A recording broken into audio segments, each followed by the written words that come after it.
If you are here for big ideas, small stages, writing for the stage you're at, you're in the right place. Congratulations. Yeah, we can applaud. Yeah. That was amazing. That was great. Yeah. So I'll introduce myself, but I would like to do some order of business at the top. Mostly, I would like to start off with a land acknowledgement that the Hollywood Fringe acknowledges that we are on the unceded lands of the Tonga, Quiche, Gabrielinos, and Gabrielinos people. A land acknowledgement is a formal statement that recognizes. I'm not very good at speaking to the mic. We'll learn this, but I'll continue. Sorry. The land acknowledgement is a formal statement that recognizes and honors the indigenous peoples of the land we presently reside and work on. Our statement serves as a practice that we commit to furthering our connection to the indigenous peoples and communities, past, present, and emerging. If you want to learn more about this, we have a link and sources on the Fringe website at www.hollywoodfringe.org/land. Yeah, and I'll do an introduction for myself. I think I've checked in quite a few of you today, but I'm Rody. I'll be your moderator for today. I'm the Artist Services Coordinator here. Artist Services Manager. Title change. Forgot about that. I'll be when things come to it. Thanks, Larry. Yeah, that's awesome. Yeah, Rody. This is gonna be a good panel. I'm a little nervous, but you guys seem relaxed, so that's good. That's great. So I'm the Artist Services Manager here at Fringe, and as many of you will be doing your projects and productions here, I'll be sending you emails and updates and being like, hey, this is where you should be at in your progress. And also, I'm a resource for all of you to answer your questions, to tips and tricks that you might ask, anything that you send to the support email, which is support@hollywoodfringe.org. Myself, Ellen, and Lois will also be responding to those.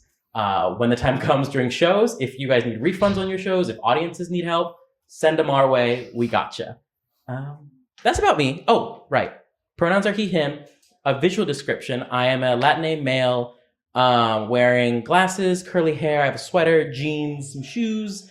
Yeah, I think that's all. I'm going to introduce you. No, our panelists will introduce themselves. So please, if you could tell us your name, your pronouns, your visual description, and your experience with Fringe.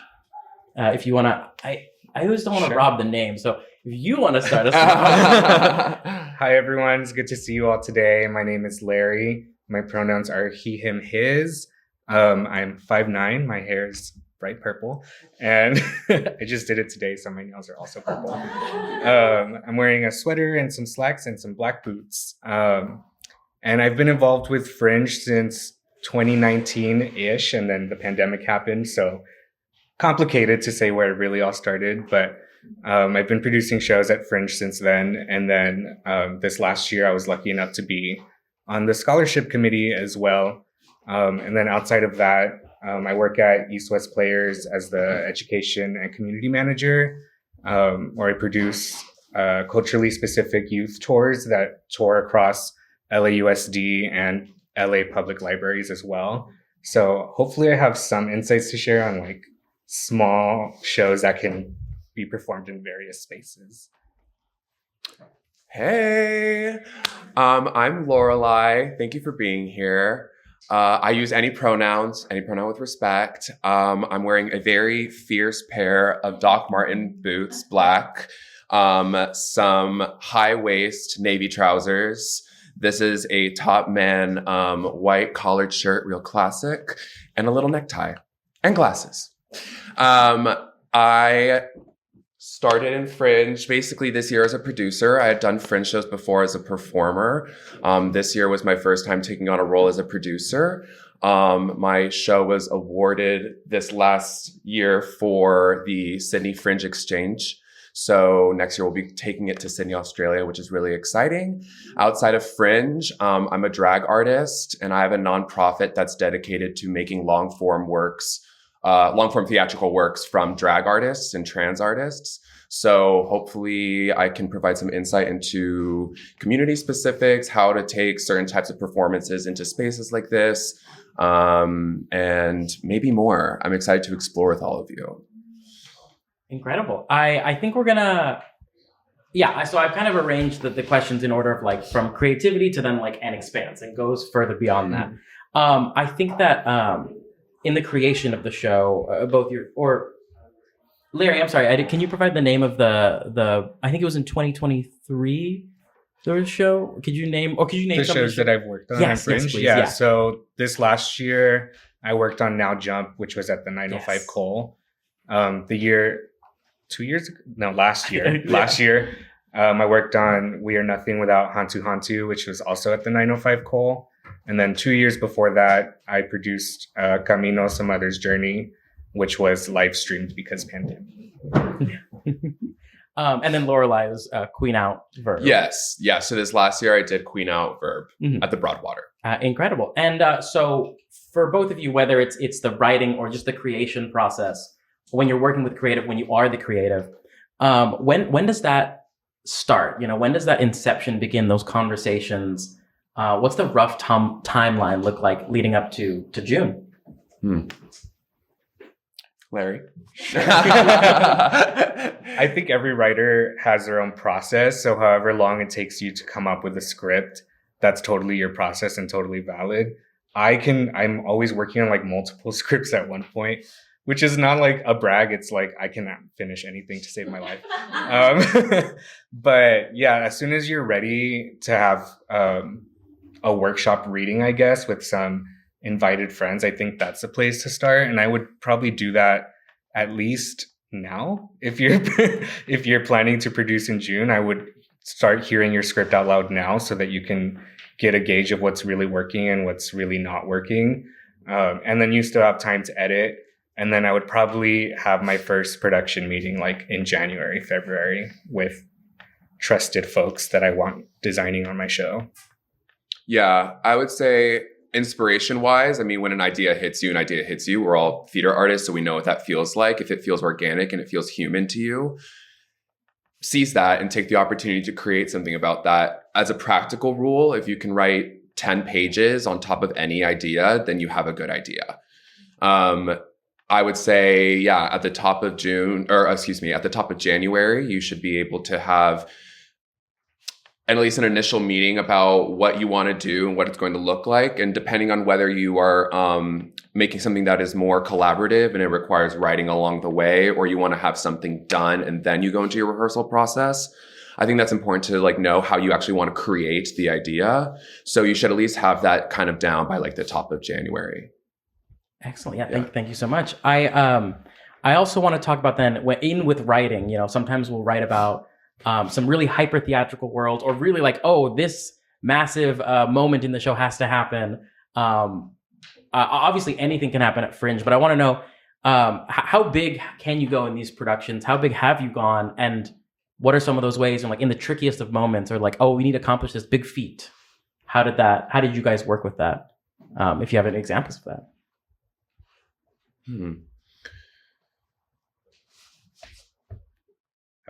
Go ahead.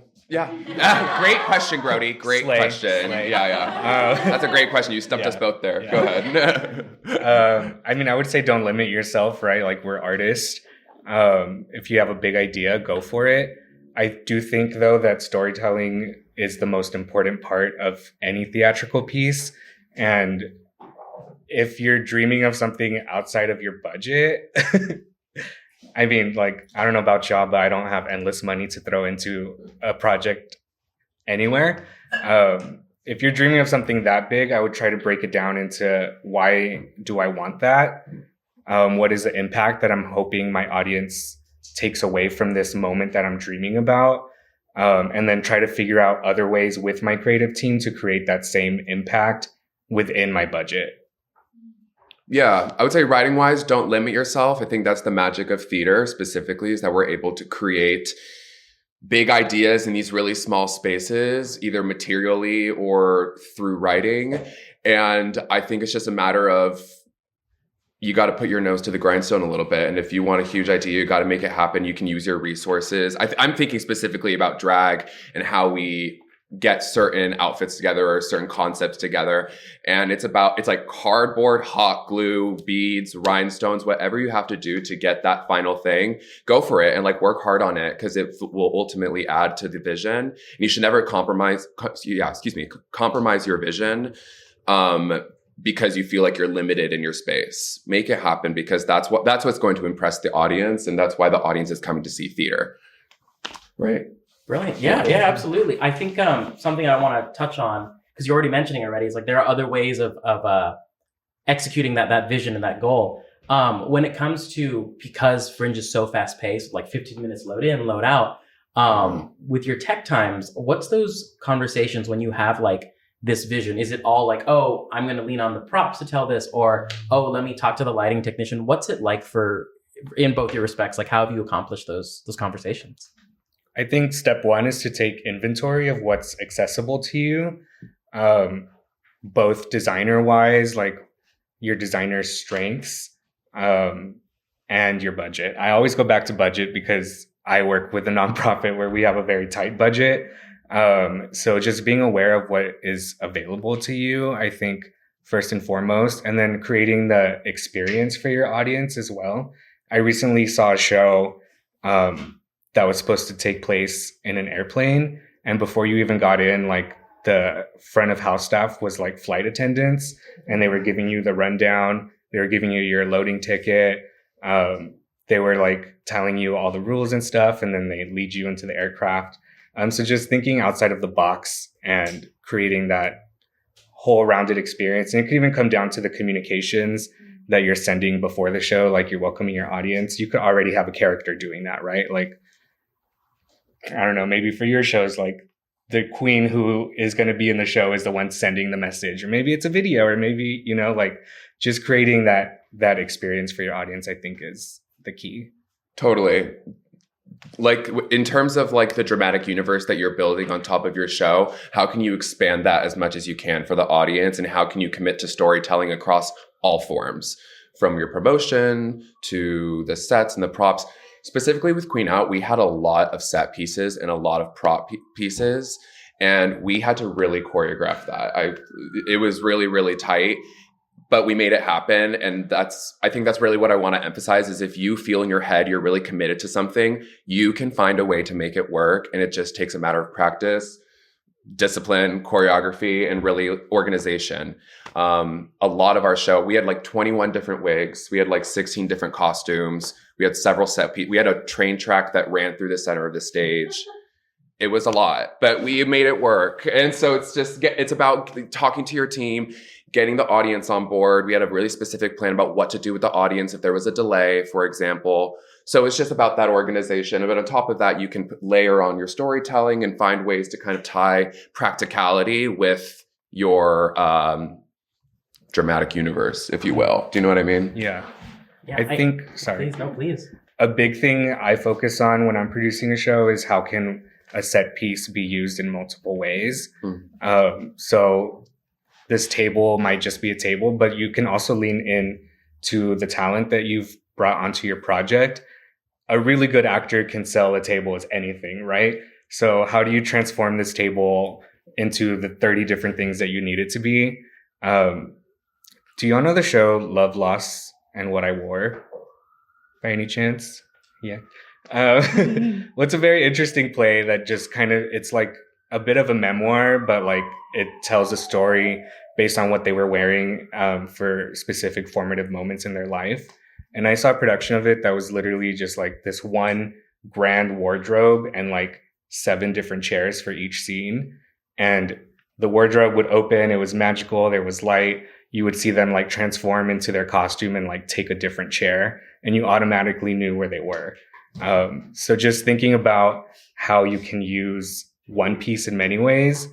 For the first show that I did at Fringe, all of our costumes and props were in suitcases. So we could transform from scene to scene by opening a suitcase. And that was really special because one, load-in was so easy. You got to do like your prop list before you even got to the venue because you're like, is everything in this suitcase that needs to be in this suitcase? Yes. Okay, now you just put it where it goes. And the rest of the set was just 6 chairs. And we're able to go from East LA to a desert to coming into Los Angeles for the first time and really create that space. So yeah, use your creativity. Yeah, a helpful read on top of that, and no, this is not required literature, but it's helpful, is Viewpoints. Anne Bogart. She is a theater practitioner, and she developed a method that specifically plays into the architecture of a space and how to use the architecture of a space to transform the scene or whatever you're doing. That might be just a helpful read as well, because when a table is flat, it's a table. When it's upright, it's a door. When, you know what I mean? It's like you play with different angles of different things, and you're able to get a lot done with a lot of relatively simple few items. So that's a helpful read too, if anyone's having any troubles with having a really large idea and needing to streamline it down to just a few pieces of rehearsal furniture in a small space. I mean, that's what we had to do.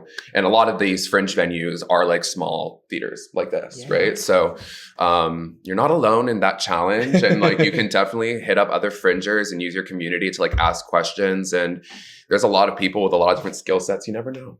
Yeah. So piggybacking off of that, for literature, moment work is really good. It's the method that Tectonic Theater developed.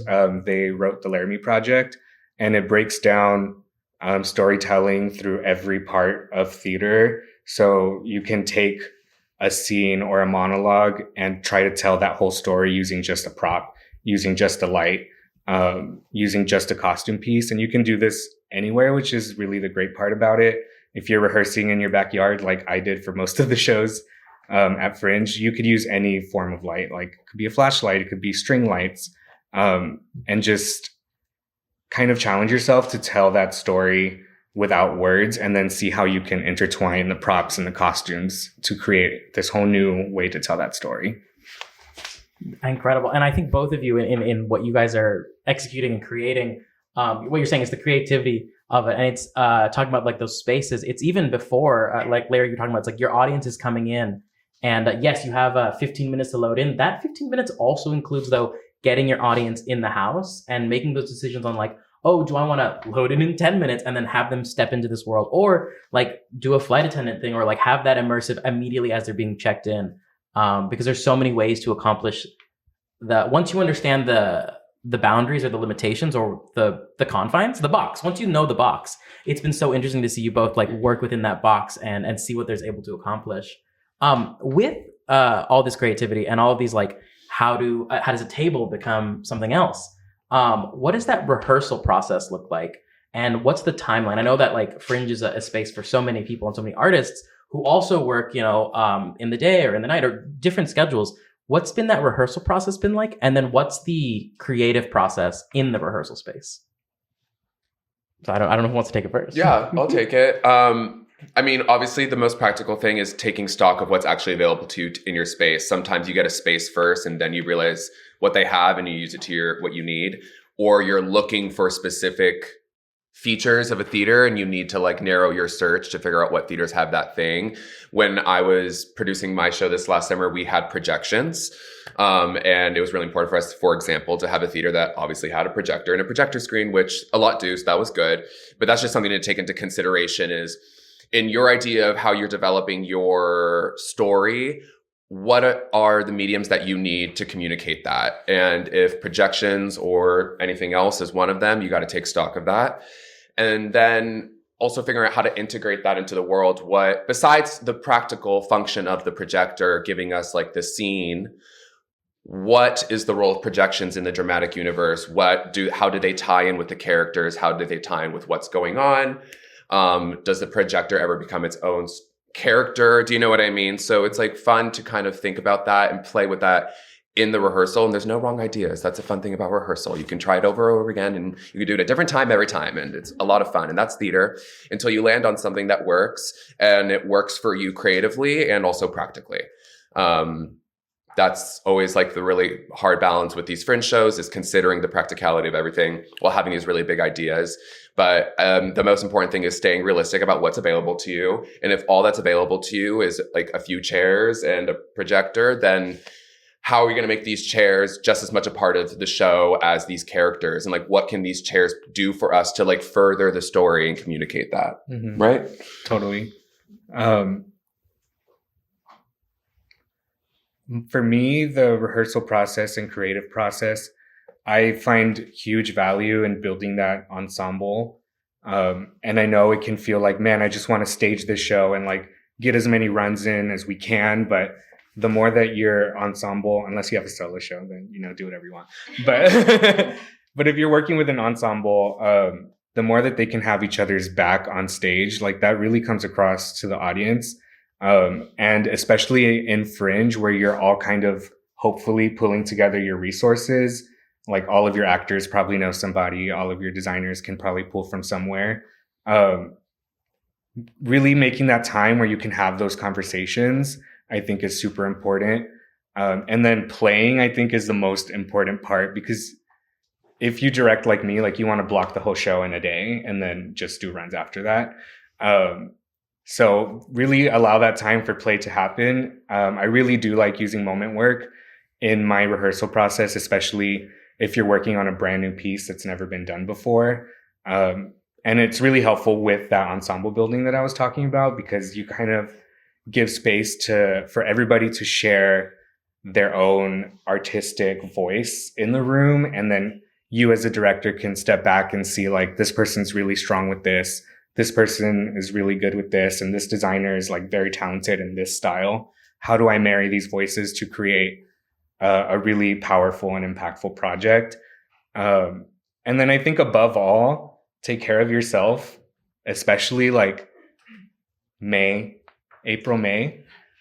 You're going to be ripping your hair out, just trying to get your vision on the stage. So be realistic way beforehand, like right now, on what can be accomplished, and just be okay with that. Like really focus on the story that you're trying to tell. Make sure that the story and the impact that you're trying to convey is what's really getting across.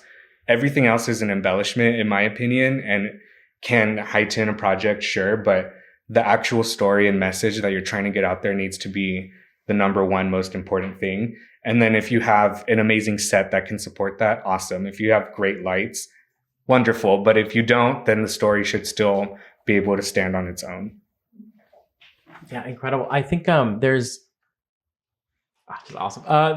Talking about what the limitations are, what you have, and what's in the space. Because currently we have some of the venues already enrolled in the Hollywood Fringe system. Registration will open February 1st. So right now we're talking to new venues that want to come into Hollywood Fringe, and we're taking into account like what do they have. And if you'll check in www.hollywoodfringe.org/venues, you can then select like, oh, if I absolutely need a projector, you can click that tab. Also, if you know like your audience will need ADA accessibility, there's a tab there. It also says like anywhere from 0 to 25, 25 to 50, 50 to 99, like all those seating arrangements will happen, and you're able to like reach out to those venues, start those conversations.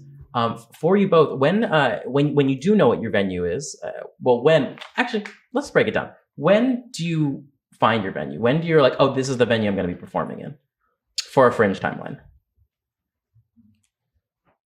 Like a month from now. Okay. Yeah. Like end of December going into January. Well, because when does registration usually open? February 1st. Right, exactly. So if you really want to get in on certain venues, depending on where you want to go, it's good to have an idea of what you want to do by February. If you need a little bit more time, there's a way to make it work. I took my time last year, and I still got a great venue. If you're looking for a specific performance calendar, you want to set up your performances a specific way throughout the month of June. The sooner you get on top of a venue, the better, just because they book out their calendars first come, first serve. But I jumped in probably like April, I think, onto the Broadwater, and there were still dates available, and they'll make it work if they are interested in your show, which they always are because it's Fringe. So yeah. As soon as possible, I would say. As soon as possible within your means. I always, like, again, take care of yourself. Don't, like, front the money now if you don't have it. If you have to wait until the last minute, like, there's always going to be a venue. I like to have all my dates, like, as early as possible and assemble my team based on those dates. because you might really want like a certain actor or designer, but if you're constantly trying to work around everybody's schedule, it's not going to happen. Like you're not going to have everybody in the room that you want. So to take care of myself, what I do is I create my whole rehearsal calendar and performance calendar as early as possible, so that then when I am approaching artists, I can say, here's what I have planned.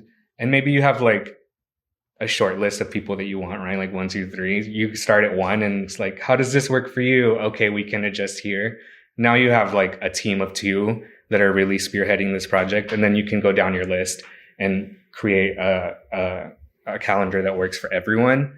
But the earlier that you can get organized, I think is just the better, because there's nothing harder than creating with a producer that like is figuring it out as they go. So just, yeah, in order to take care of yourself and your team, I would say as soon as possible within your means. That rhymed. Nice. Okay, slay.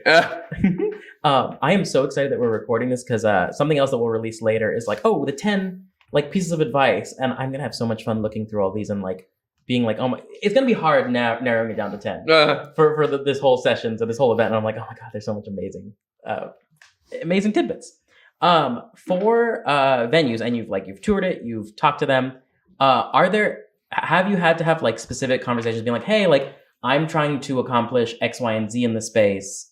How does that happen? Whether that's prop or set, and then some spaces have their own technician. Sometimes you bring in one. What has that experience been like for both of you?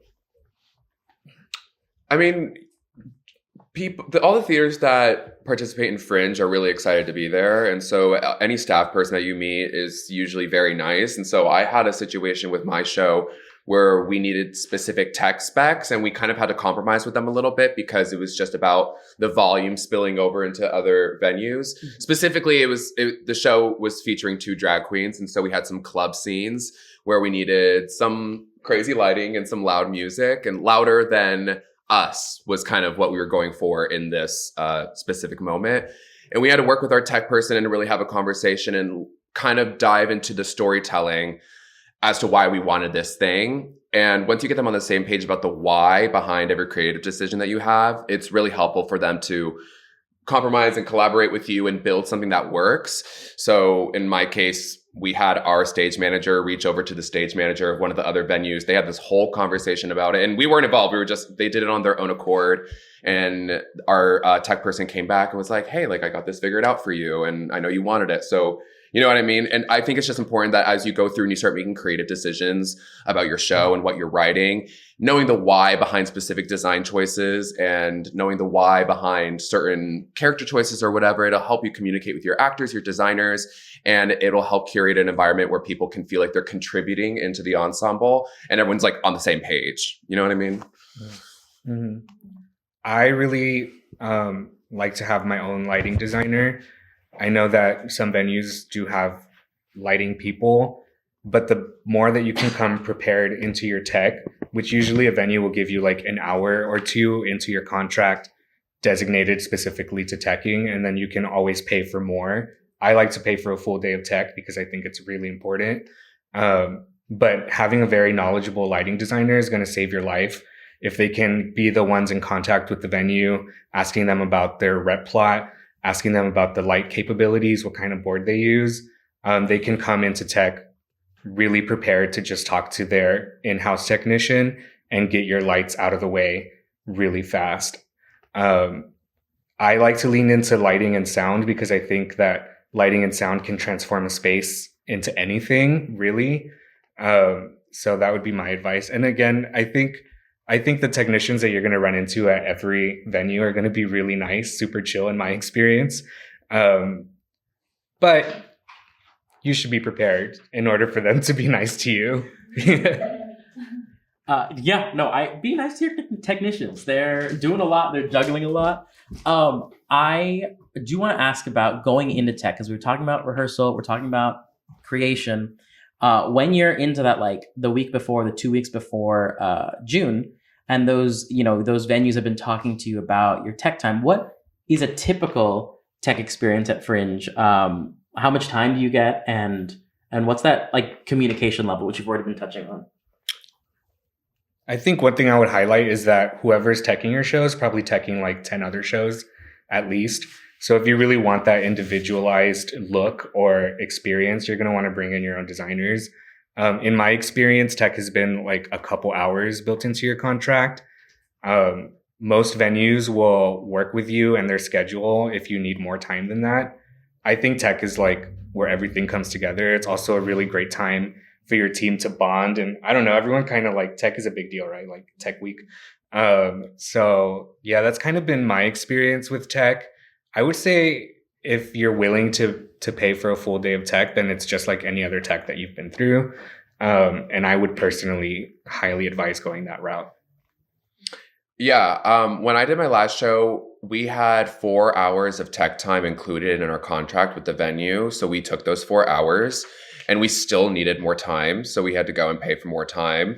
Not that that's necessary. We also had a 2-person show and we had a lot going on. It was a lot of tech for a Fringe show. So if you're doing a solo show, yeah. So if you're doing a solo show and it's pretty streamlined, you won't have to worry about that as much. But if you have an idea that you think is going to take a little bit more time, I would anticipate that. Usually when you go into a tech, they always say like, this is the tech's time. Like you should have your show all done. There's no more changes. Like this is the technician's time. And I would say with Fringe, that is partially true, but also like you need to be ready to adapt a little bit. And I think you need to be ready to come into the tech with what's negotiable and what's non-negotiable for you. If there's a theatrical moment it is so absolutely necessary for the storytelling of the piece, you need to come into tech prepared to tech that first. And you need to get that under your belt, because if you are on a limited time crunch and you're trying to go through, for example, like chronologically, you might miss moments that are really important to you. At the same time, you also have to come in with things that you know you're willing to give up and you're willing to negotiate with them, whether it be like a lighting look or something like that. You just need to know like what are your must-haves during your tech time and what are your would likes. And being able to differentiate between those two and be ready to adapt and be ready to kind of like mold the theater piece to the space that you're in. Because unless you're also paying for rehearsal time beforehand too, a lot of time, like your first time in the space is that tech. You can pay for rehearsal time at these venues usually, but sometimes usually it's your first time in the space when you're doing your tech. So just be ready to go in and adapt it to the space accordingly. Yeah, incredible. And thank you for kind of hitting that on the nail that like, it may be the first time I, speaking from personal experience, before I joined the admin team, when I was an artist doing this, I was producing like an ensemble show, and I did not heed this warning. Lois will know. So we had like a 7-person show, and when it came to tech, I was like, oh yeah, we'll just need an hour and a half. That's fine. It'll be great. And like, it was not fine. Like I was freaking out. Like thankfully we had early conversations with our technician and our stage manager was keyed in, but we were lucky that nothing went wrong. And like, I can advocate so much for having that tech time, especially if you have like these really big obstacles. And that time, like you're saying, Lorelei, it'll fly by so fast that like getting the main points across, the biggest hurdles that you want to do in your show first, allows that to just, that weight off your shoulders is so much better. Yeah. So I cannot like emphasize as much what you guys have both said, because it's so important. But also like I just want to emphasize that if you're on a low budget and you can't pay for the extra rehearsal time or the extra tech time, know that accordingly and just plan for that. I mean, knowing that, you know, it already takes enough to light and put in the sound cues. So if you add like projections on top of that, like you're risking a little bit more, or knowing just specifically like I need to tech these like top 5 moments in my show, and anything else we can just fill with whatever we can come up with in these 4 hours. Like if you're on a low budget, don't stress yourself out trying to be like, I need the extra time. Like you're a theater artist. If anyone can do it, it's you. Like, trust me, it's going to be fine, but just go in prepared. Help yourself by going in prepared. And I think noticing too, like they said how they had 4 hours. Our contract only had 2 hours, I think. It might have been 1 hour. So that's something that you're going to want to really consider when you're talking to your venues, is how long is that tech time. I will say though, I think that we had 2 rehearsals that were 2 hours each in our contract as well. So really look at that contract and then prepare with your stage manager beforehand too. if you have a really good stage manager, you can really just be a producer or director or writer, whichever hat you're wearing at tech. And I think that's really important. And creating that list of must-haves and things that you absolutely want with your stage manager, so that then they're the ones facilitating that actually happening. And you can just say, I want it more this, I want this, and not necessarily have to be the one communicating with the technicians. A stage manager is so helpful if you can swing that. If you just even have like a friend who's willing to do you a favor, hit them up, because it's really helpful just for yourself, and it helps you go into the space more prepared. So if you're like doing a solo show, don't write it alone, bring a friend. Absolutely. Yeah, and getting that second pair of eyes or that third or fourth pair of eyes is so helpful in that, like, the formation of the show. And something that I wanted to talk about, which you're already hitting on, which is about like when you're like, oh, these are the top things, and then if we don't get to this moment in the show, it's fine. Like, we have a backup, we have a plan B. But how do you know when a technical element, you're like, okay, we have to say goodbye to this moment? Like, when do you know that a technical element is necessary in your script versus a wish list item? I would say you really need to consider the original idea and why it came to you. And I think we come up with ideas because they feel human and they feel organic to us. I think when we think of stories, we're building reflections of ourselves or of like the world we see around us. And as you consider that and you think about how the tech plays into that, I'm being pretty nondescript, but basically just if you think about the spine of your piece and you think about what tech moments or what moments will help move up the spine of the piece to the climax, those are what you're going to want to consider. And I mean, how do you know when it's time to cut something when the practicality outweighs the need for the desire for it to be in the show? Mm-hmm. I think, you know what I mean? There's moments where you're going to realize that something just is not possible. And I think you have to be able to like kind of like kill your baby a little bit and just find a way to adapt to that, or find a new way to go about it that also serves the main idea or the thematic statement or whatever. You just really want to think about what you want the audience to walk away with, whether it's a feeling or a message, and whatever cues you want to make or whatever you want to write into your show that'll help get the audience there. You're thinking about the audience experience and what they are seeing on the stage that communicates the storytelling to them. You know what I mean? And if you feel like there's a moment that it is make or break, if we don't have this cue, they will walk out of the show with a completely different idea than what I'm wanting to communicate to them. That's when you got to like really go in and be like, okay, this is really important to us. You know what I mean? Yes. Yeah. Pretty much that. I like firmly believe that any script can be done with very little resources. Like my high school and college and like now nonprofit programs, like we're very limited, and I think that our storytelling is still very powerful. So I would say if you're relying on a costume to tell your whole story, like you need to work on your story. So I like in college, I had a professor who would not give us costumes until our character was fully developed, because then they would say like the costume is wearing you, you're not wearing the costume. So just make sure that your story is really strong. Also, I really doubt like you'll be in tech and it'll be the first time that you realize something might not work. So somebody's going to express concern to you along the process. Early on, one of your designers might say like, hey, that's super cool and I love where your brain's at. I have these concerns. Like, listen from day one. Don't stay on your ego and be like, no, we'll be fine, we'll make it happen. You brought these people onto your team for a reason, so really listen to their expertise the same way you would want them to listen to your expertise in your script writing or whatever, right? So really using your designers early on, I think, is key, because they probably have like other ideas on how to get that message across within their medium. So just like really put together a team that you trust, explain your vision, and ask them, first of all, like, this is a big idea. Do you think that we're going to have any issues making it happen? If they say yes, ask them, okay, like, how would you do it? And then be receptive. I think collaboration is super important. Brilliant. Yeah, there is something about like ensemble solo, any show really isn't like down to one person. It's a massive team. And we've talked about collaborators throughout this conversation about like designers, technicians, the venue.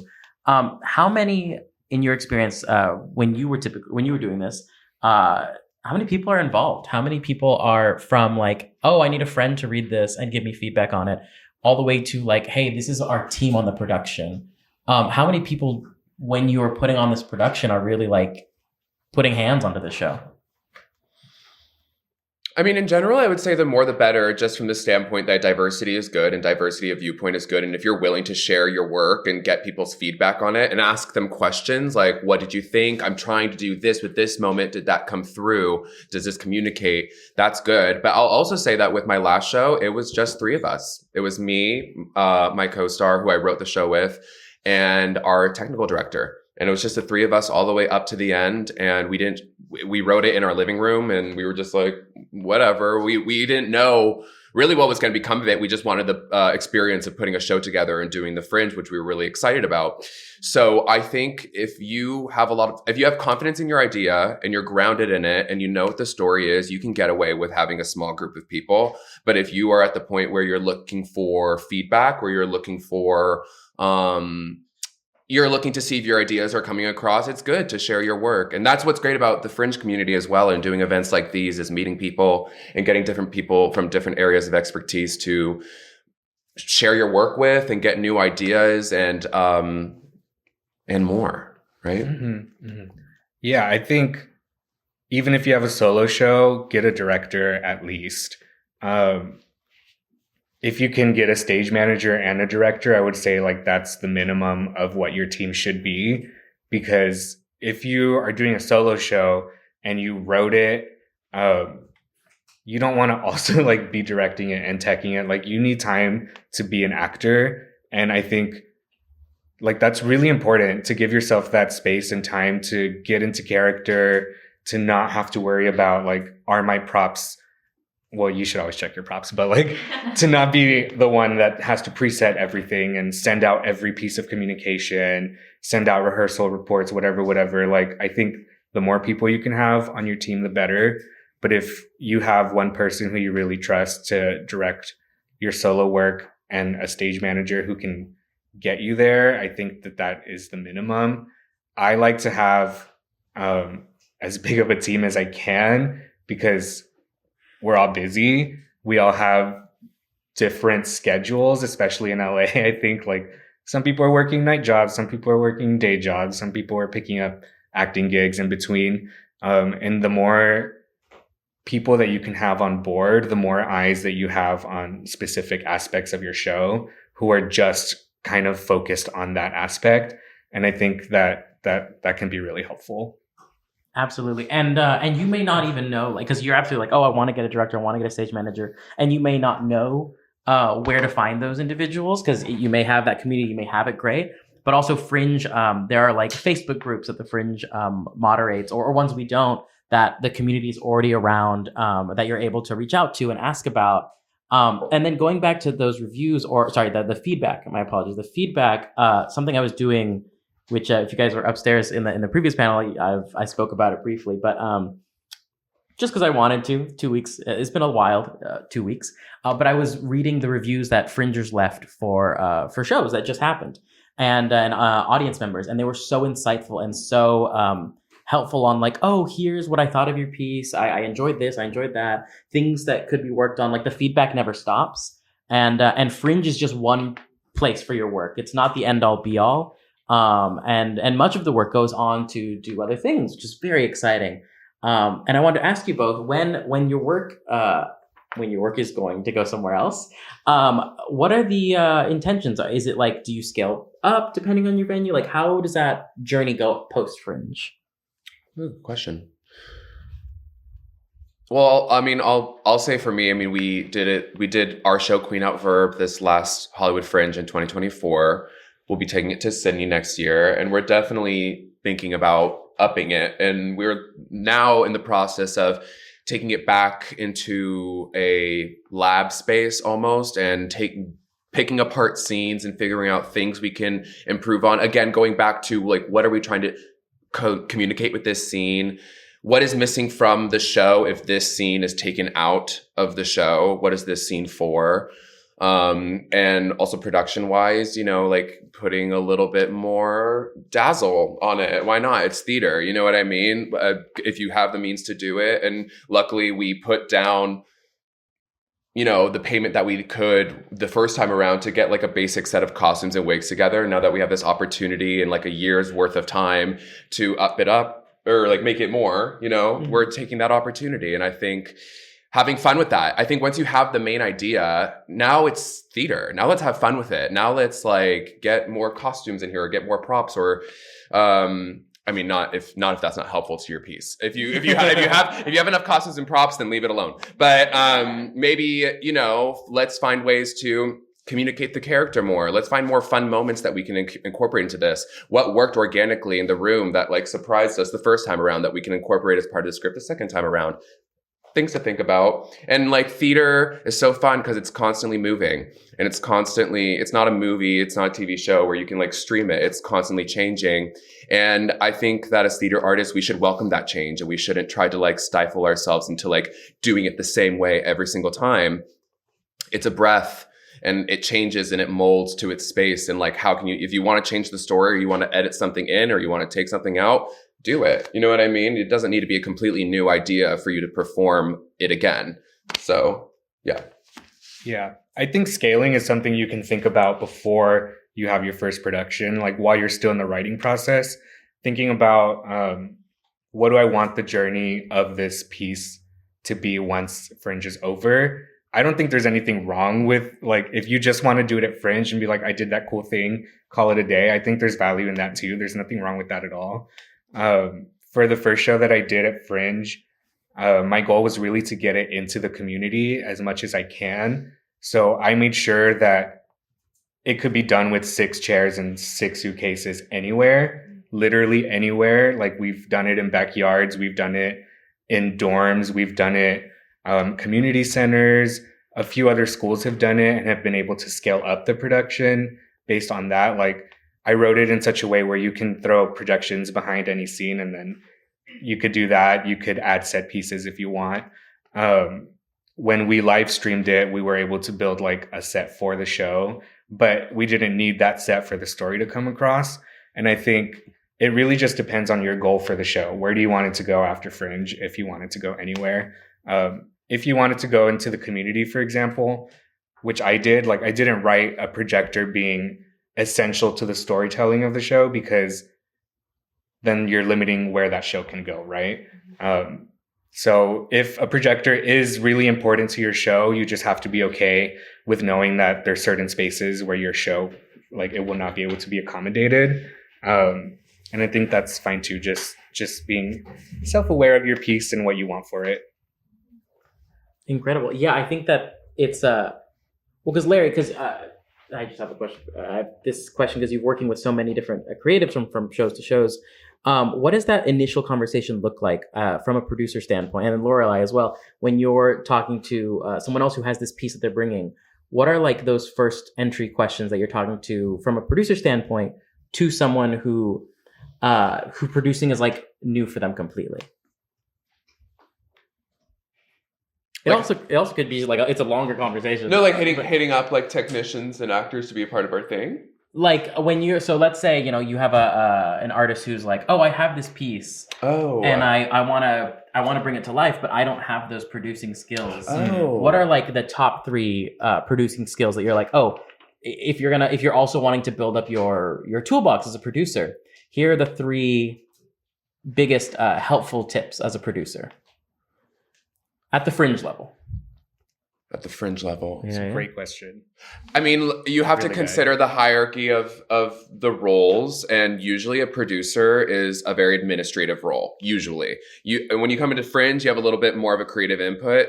But if someone came to me and they brought me an idea and they just weren't sure where to go from there, the first 3 questions I would ask are: what is your budget? What does the show look like? Is it in descriptors? Is it big? Is it small? Does it have a lot of set pieces? Does it not have a lot of set pieces? Does it have a lot of costume changes? Just figuring out those details.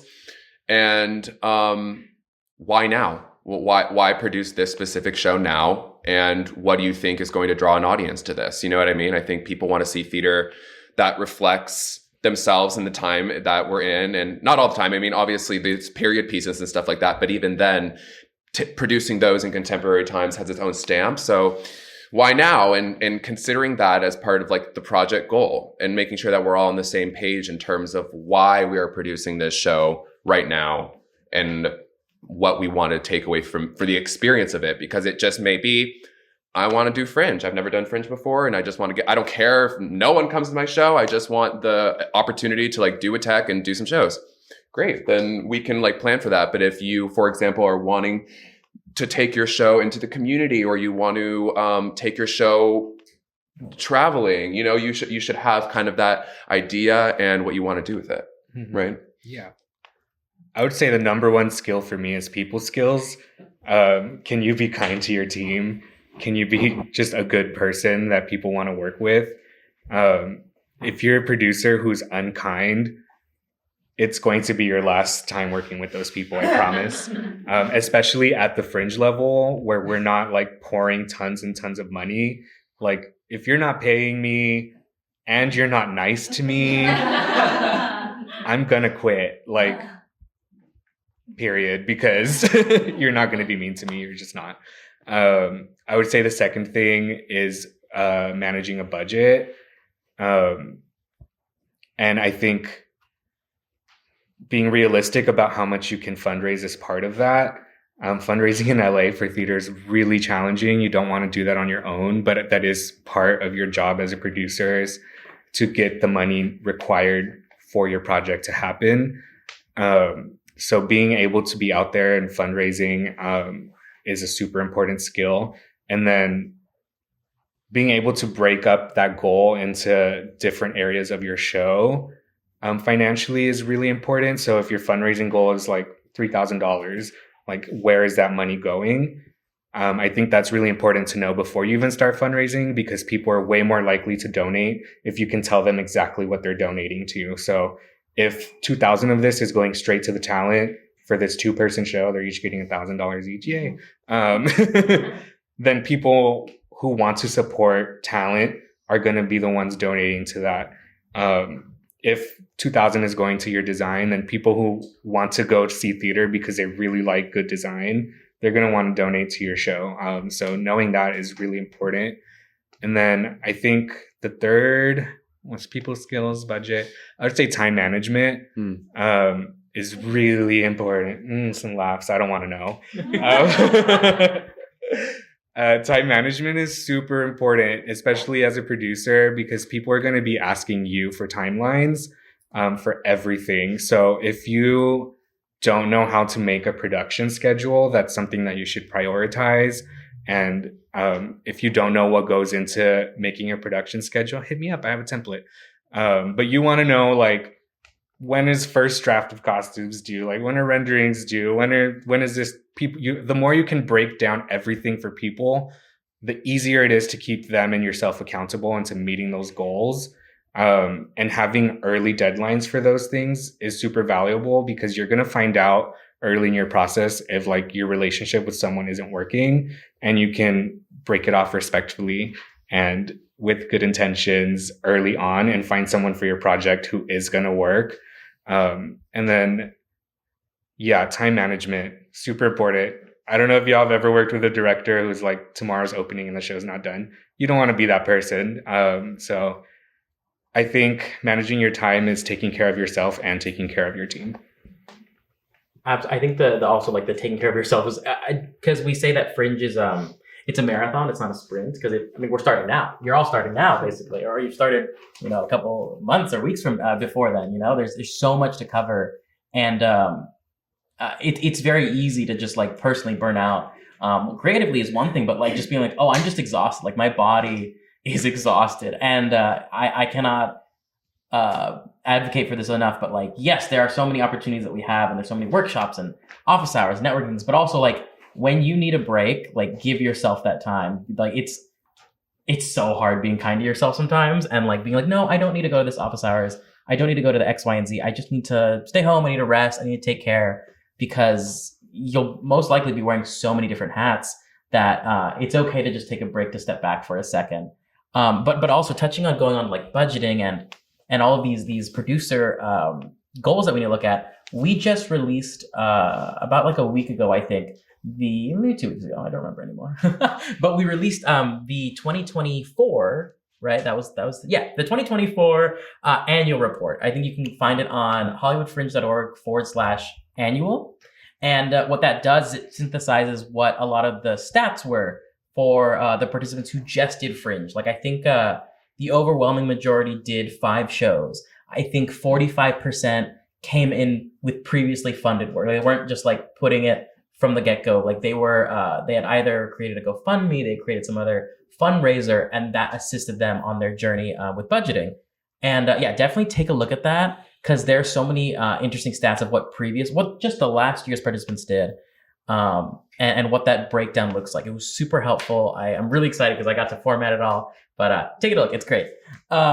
I actually want to kind of pass it over to the audience and ask you guys if you have any questions. We'll kind of just do like raise hand format, and I'll walk over to you with the mic just so that we're catching everything. And then I'll trickle in some questions as everyone's kind of doing it all. But I want to hear what your burning thoughts are. Anyone got any questions? Did you know that this is going to be interactive? Should I have given you a heads up? Maybe. Okay. I also didn't give you guys a heads up on that. Yeah, I'm not That's great. doing it. My apologies. I gotta knew get it all. out. It's softball. Hello, my name is Mary. This is Wes. We're writing a musical, which we've already been told is ambitious, but it's Fringe. Whatever. So when thinking about the space, and I produced a show last year, so I know the load in and load out's crazy.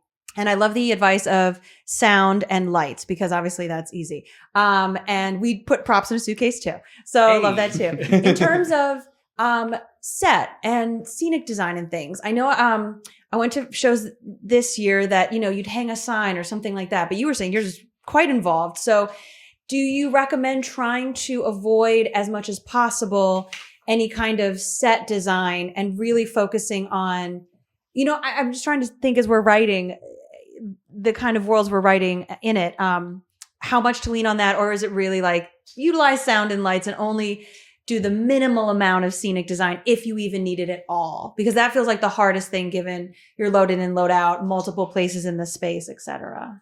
I mean, I would say at the writing point, don't limit yourself. Right. Okay. Like send yourself to the moon. Like write the ideal production. If your ideal production has like a 3-story set, write that, because because it realistically, like a theater piece exists in multiple ways. It exists on stage, it exists on paper, and it exists in memory. So write the piece for paper. And then when you have the opportunity, look, there's so many shows that people do at Fringe that have been on Broadway and have been in these bigger theaters with huge sets. And then they bring them here to these little black boxes and they still find a way to do it.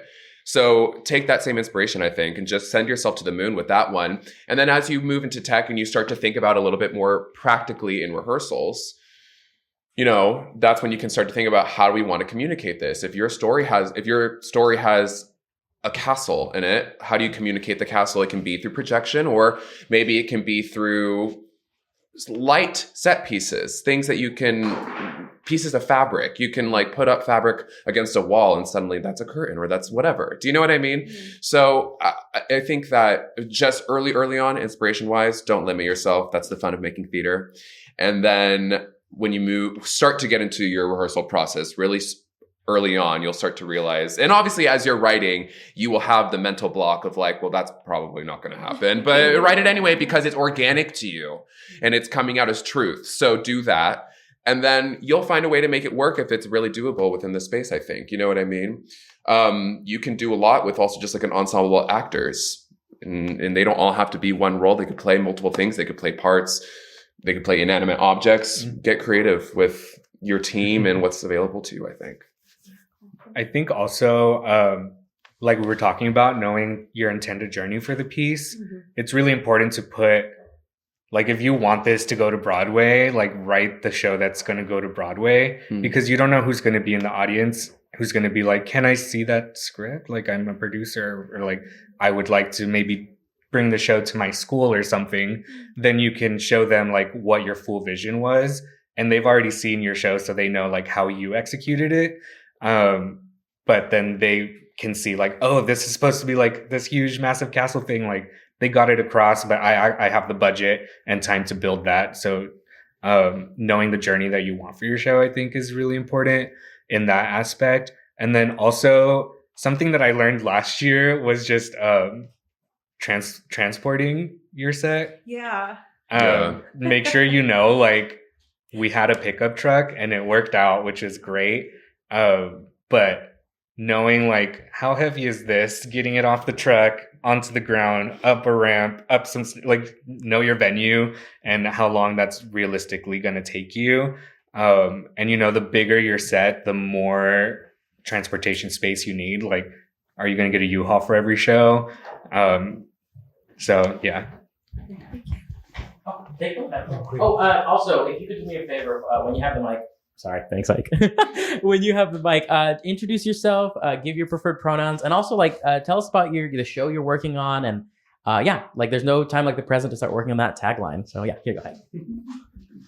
My name is Hike. Pronouns are he, him, and my show is called Best Dad Never.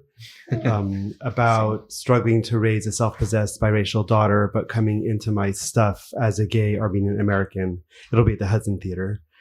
And my question is, can you recommend a resource, maybe a free sound cues, like a traffic scene or party scene, nature scene, something like that? Does that exist? Literally YouTube, and you type it in, you type in whatever you want, and you take that to like a YouTube to MP3 converter, and you send that shit through. Sorry, am I allowed to swear? You send that stuff through a converter, and you have your sound cue.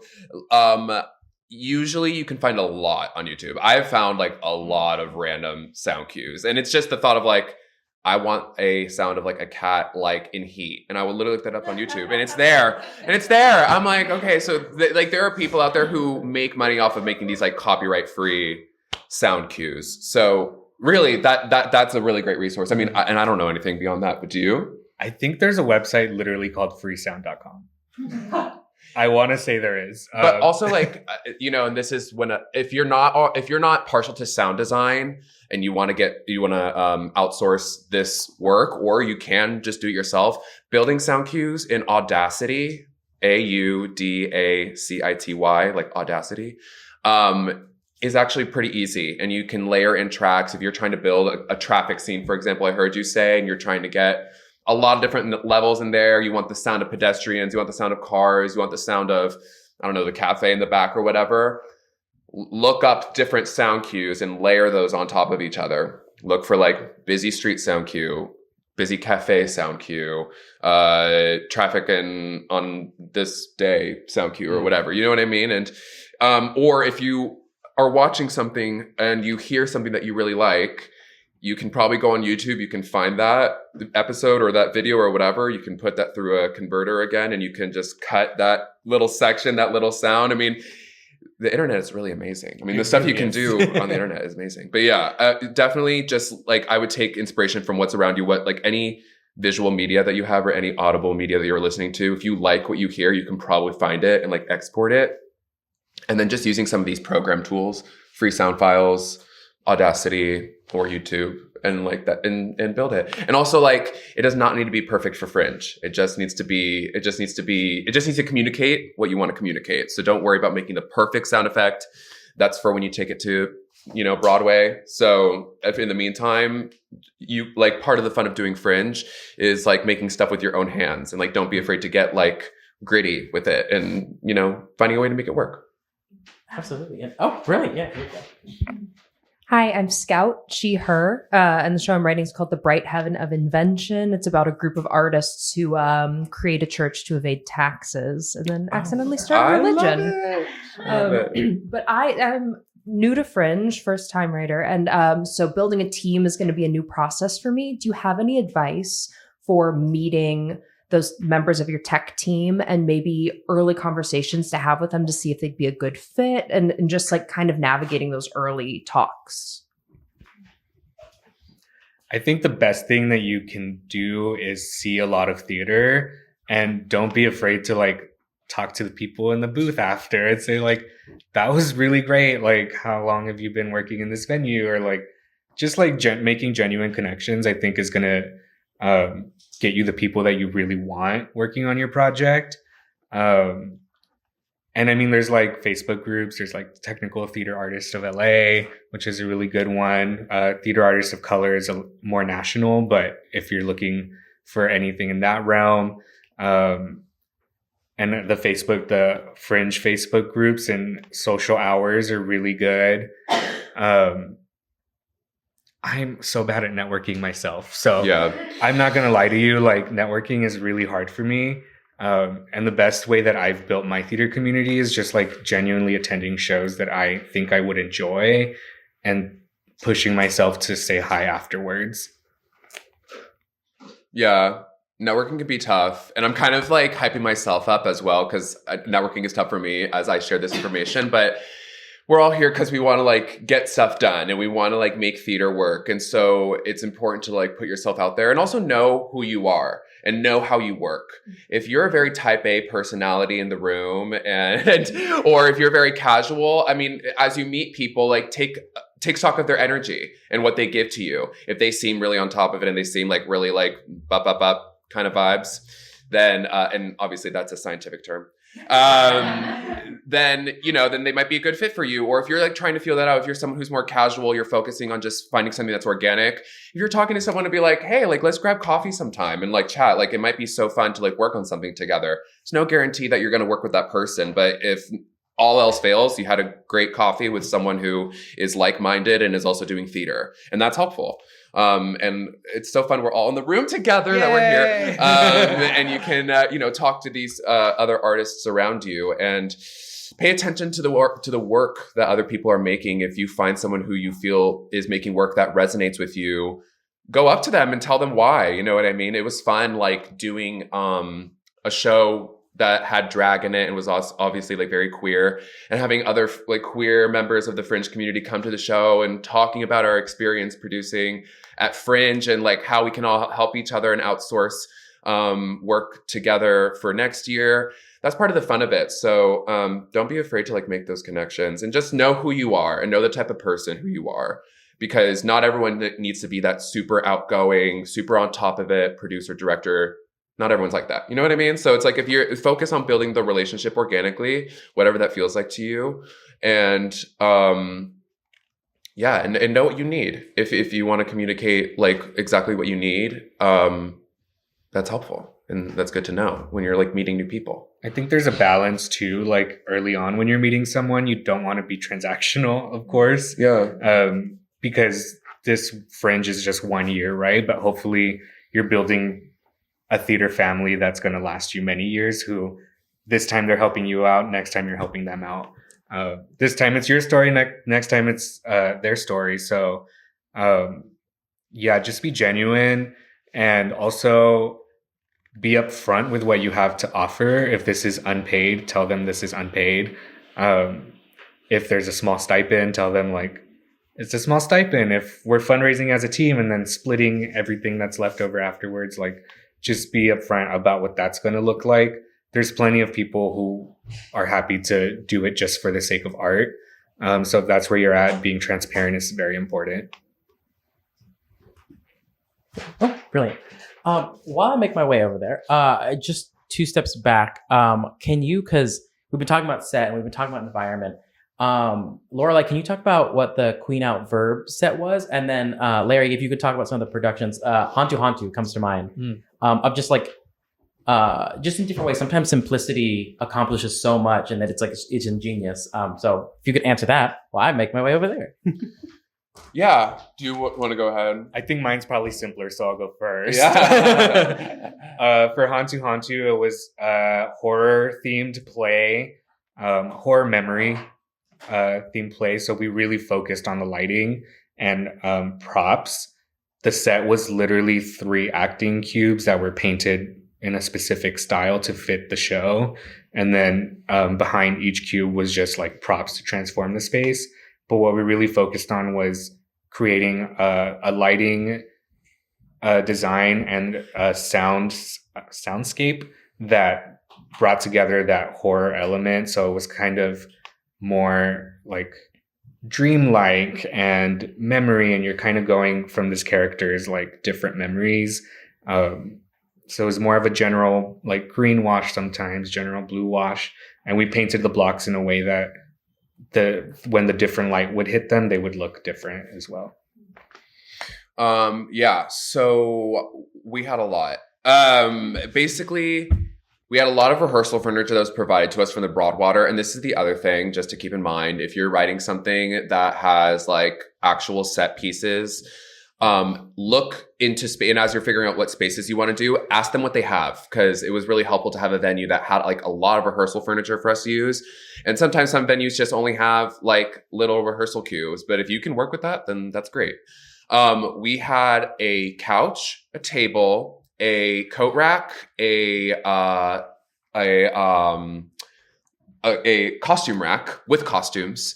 We had some stools, and that was supposed to all kind of come together to be a backstage area, a dressing room for like a drag theater is kind of what the setting was. But it was also a non-chronological show. We kind of, it was a little bit abstract. So we also built this train track that ran through the center of the stage, and that was related to the context of the show. I won't get into it now. But it was, so we combined those elements for the sake of telling the story. We knew that the play was not chronological. We knew that the play almost had more of like a vaudeville variety show form than a straight chronological through play.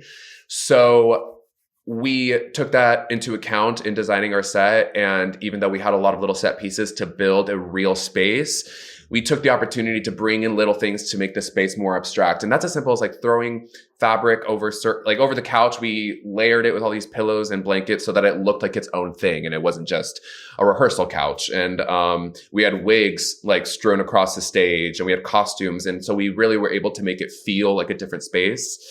And so that's why I'm saying too, like if you have a conviction about the space looking a certain way, you can get it done with relatively simple items, and you just have to accept that with Fringe. It's going to be a little bit looser. It's going to be a little bit more bare bones, but I think that we all know how to like get the job done in terms of communicating the idea, and you just got to go for it and like make it your own and find a way to incorporate that into your load-in and everything. Hey everyone, my name is Max, he, him. I'm a film composer by trade, but I love the theater, and this is kind of a new world for me. I'm currently working on adapting a climate fiction, climate justice novel as a musical theater piece, and I'd love to use Fringe as a proof of concept in addition to kind of learn the community and see what's around. My question would be, have you had any experience, especially within Fringe, about live music and sound design, mixing and sound mixing? Any advice you'd give if you're trying to bring high quality music to a production of this size and scope, and maybe examples of good versions and bad versions of that in your experience? Yeah. Larry? Do you mean like live instruments? Yeah. Yeah, knowing your venue, I think, is super important. I know like Broadwater, the sound really travels from like venue to venue. So I produced a show there where they were doing like some heavy drumming at the venue next door. And like during our whole show, there was like drumming coming through the walls, which was really unfortunate. So just knowing your venue. Also, yeah, I think that's really what it comes down to, because it sounds like you have like the practical skills to make like sound happen. It's just like finding a venue that can truly support that. And every venue is going to have a different sound setup. Like at 905, it was literally like their entire sound capability was an aux cord and like 2 speakers. So that's not going to work for you. So I think you know what you're looking for in a venue, and just finding the venue is going to be like the most important thing for you. And I think like a proof of concept is great. Like you don't have to go full out. I've attended several Fringe shows that were like music stands, and they were some of my favorite shows, because you're just kind of like, it's like a sneak peek into like what this could be, right? So yeah. Yeah. everything Larry said. And I would also say check out the 3 clubs. That's a good venue for live music. Generally, they have a lot of capacity there. I'm sure there are other venues too. That's just the one off of the top of my head right now. I know for the Broadwater specifically, there was a whole... I didn't do a live music piece in my last one, so I'm working off of memory here, but I know that they had some issues with people bringing in live music in the sense that they had to bring in their own speaker setup. It was kind of a vibe where they needed to be prepared to kind of support their own live music. Just communicating clearly with your venues about what's expected, sending emails to these venues before booking them and just asking them and letting them know like what you're planning for is really helpful. But I know the 3 clubs, I've seen a lot of music stuff there and they have a great setup. And you can always add a venue to Fringe. So there's like really cool bars around and like other like restaurants maybe that might fit the vibe of what you're going for, who might like want a night of entertainment in their space. Sick. Thanks. Yeah, absolutely. And that's also where touring the venues comes into play, where when you're on the website, you're looking at it and you're like, Hudson, for example, with their 3 spaces, each space has different, like we've been saying, capabilities of what they're able to accomplish. And then knowing like, if you want a sound mixer early on to like handle all those channels. Yeah. Yes, brilliant. Oh yeah, we'll do here in the front, then we'll do the second row. Here you go. Hi, my name is Bernice Ye, pronoun she, her. I only started working on my solo show, so it's really early. Like coming today, I have not decided to do the Fringe, right? So the first session we did a solo show, I said, hell yeah, I'm going to do it. And then listen to this one, I said, oh no, I'm too late. And then also I don't have a life, I probably don't have a life, all the way to June. So I'm just wondering for something like it's so early, like how do you decide that this year is the year? Or like, okay, maybe not now, but definitely later or like next year. What is the thinking behind those decisions?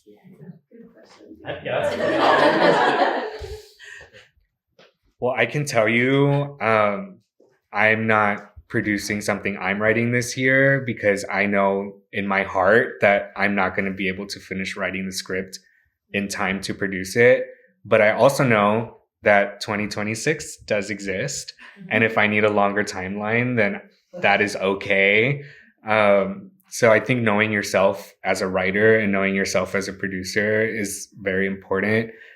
Checking in with yourself on like, what can you realistically take on in the next 8 months? Can you make it happen? If yes, if maybe, I think if it's a strong maybe, go for it.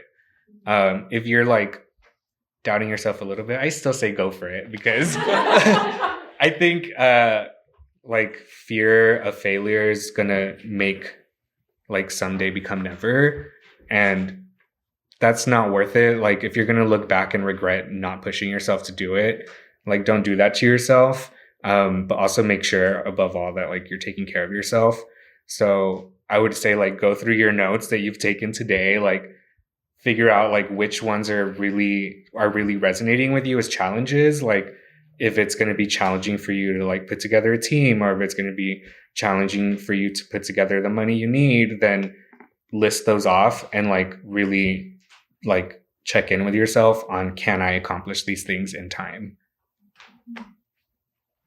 Yeah, I mean, incredible. Lorelei, if you want to add I would say the same. I think it's a 2-sided question. I think there's the side of it that's like practically, how do you decide to do this? And then also just personally, from a standpoint of inspiration, how do you decide to do this? I think practically, definitely what you said, definitely list what are some hurdles for you, what might be some challenges for you, and make a plan accordingly if you think you'd be able to accomplish that within a year.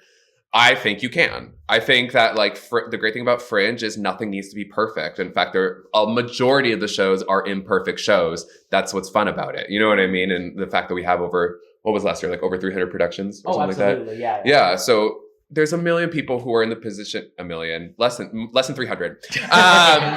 But there are people out there in the community who feel the same way as you and are taking a risk. And I would say this is the place to do it. And you're going to know that you're going to run into challenges and you're going to run into hurdles. And sometimes it's mind over matter, and figuring out if you really want it and you want to go for it, then you can do it. And hurdles in terms of like getting people on your team, meeting deadlines. if you feel like that is actually going to get in your way, you don't want to put yourself in a position where you've paid all this money for a venue or whatever like that, and you can't go through with it for whatever reason. So you should at least have that on track of like, can I put the money down for this, and can I get myself up on stage for X amount of performances? If you can get those two things and you have the desire to do Fringe, do it for sure. I'll also add, like, there's nothing saying that your first performance of your piece can't be behind a music stand. That can't be in a small venue with 20 seats. I think like you can break down your goal into steps within Fringe even. So if like in 2025, like you think it's going to be really hard for me to find a director, it's going to be really hard for me to do these things, then use 2025 to do that. And maybe you're, like I said, you're doing a music stand and very few seats, but you're inviting people who you think they would be a good director for my piece, or they would be good on my team for 2026. You can do a full production down the line also. Yeah, girl. I'll also add that I've actually been very excited to, like, because I'm meeting so many more artists. There are artists that they'll come into Fringe, want to experience the community. They have a show. They're maybe like, oh, maybe this isn't my year just yet, but they will engross themselves in the community. They'll meet their fellow artists. The Hollywood Fringe is there's a pretty high percentage of hyper local artists that come to Hollywood and that continue working, during non-Fringe times. And then, that's how you're also growing your friendships, the community. Thanks. And then, Hike, if I can use you as an example, if that's all right.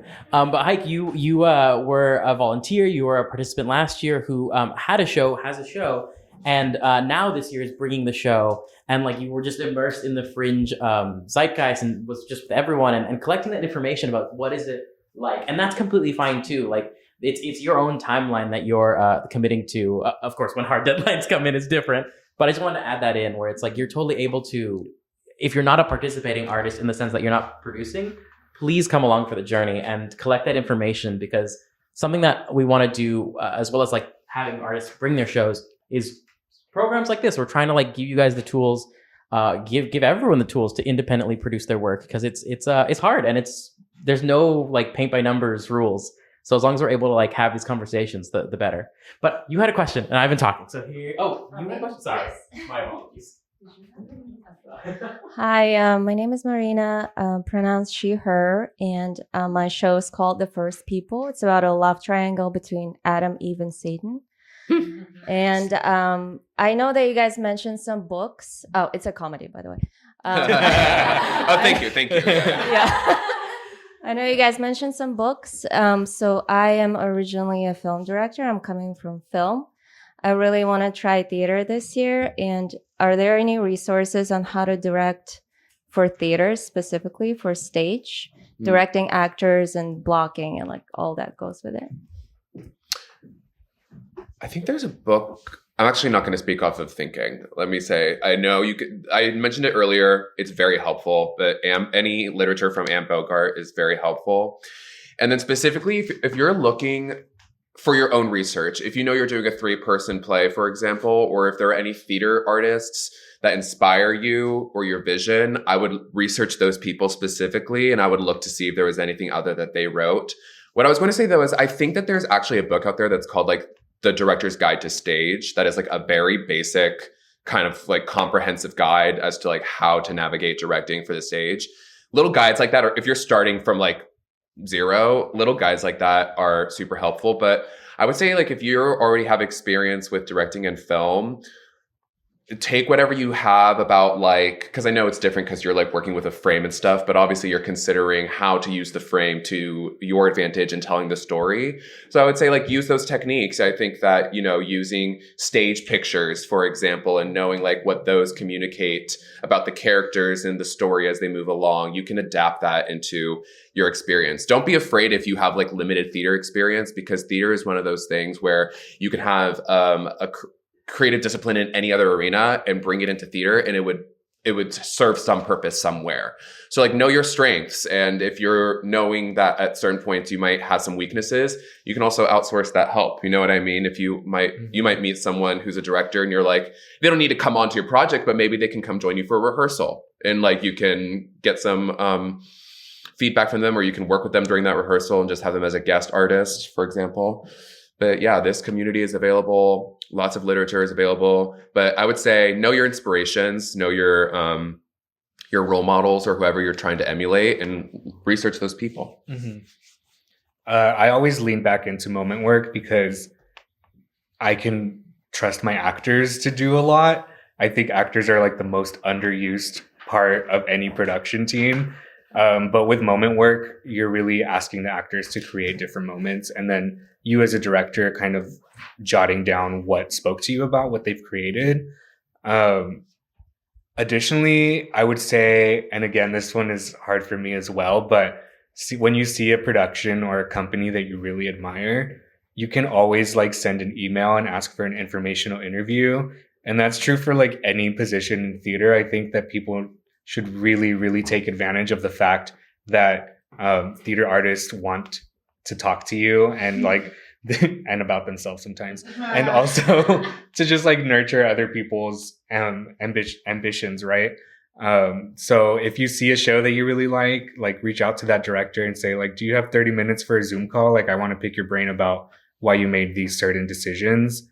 And I think, yeah, like introductory literature to like why you might stage a diagonal versus a parallel and things like that is super important. But you will also know, especially since you have a background in directing, if the story is being told. Yeah, that was incredible. I was just checking if there's any questions, but I was also going to throw in that because we've been speaking about Anne Bogart, and just as a general, like I kind of fell into it as like a self-help book, and I was like, oh, this is great directing because she's a director. And I think both of you can chime in if I'm getting the name wrong, but it's a director prepares. Oh, yeah. That's a good one too. I think it breaks it down into like 7 main like chapters. It's a quick read, and it's just super helpful to see. Well, one, get an insight into her process, but also like there are some great moments on like what it is like when in a rehearsal room you're working with your actors. I mean, there's so many different schools of thought. I just think that one's a good read, and it's not gonna be like a 300 pager. It's like okay, this feels digestible, just from like an independent like thing. Anyway. I have one more recommendation too. One more book. Like, and this one's a really light read. It's just like 2 pages or something like that. It's called Journey to a Small Planet. And what it does is it kind of helps you define the dramatic universe of your play, and it asks you a series of questions. And what you're doing is you're building a small planet. You're building a small planet that is like the universe of your show. So it's really, really helpful if you're like just looking to figure out what you want this space to look like and like how you want it to feel. That is a great place to start because you can get a lot of those answered and then put it into your script or just stage around it otherwise. But it's really great. Yeah, incredible. Oh, yeah. Journey to a Small Planet. A Journey to a Small Planet. Yeah. And I forgot the author, but just write like Journey to a Small Planet, theater, or directing. It'll come up. Yeah. Sorry. Great. And thank you for providing those resources because it's hard sometimes to find the resources or find what you're looking for. And like when we're in community, just exchanging that information is so helpful. Okay, so we've kind of reached our conclusion here. I think we're maybe a couple minutes out to 1:30. So one, I want to thank you, Larry and Lorelei. Like, thank you so much. Please give them a round of applause for being incredible. Yeah, and thank you for being game for this. That's not what I heard. Oh, I was like, you're welcome. Thank you for being I guess. It comes very easily to me. Right. Yeah, that's great. Well, we're gonna conclude to a lunch, so I'm gonna have a moment to refresh, decompress, but have a great time. We're gonna pick up at 2:00. We're gonna do the networking session. That's gonna be in the main space, and then please enjoy your lunch. There's a great corner bakery that I think has really good coffee. But yeah, thank you all so much. Thank you.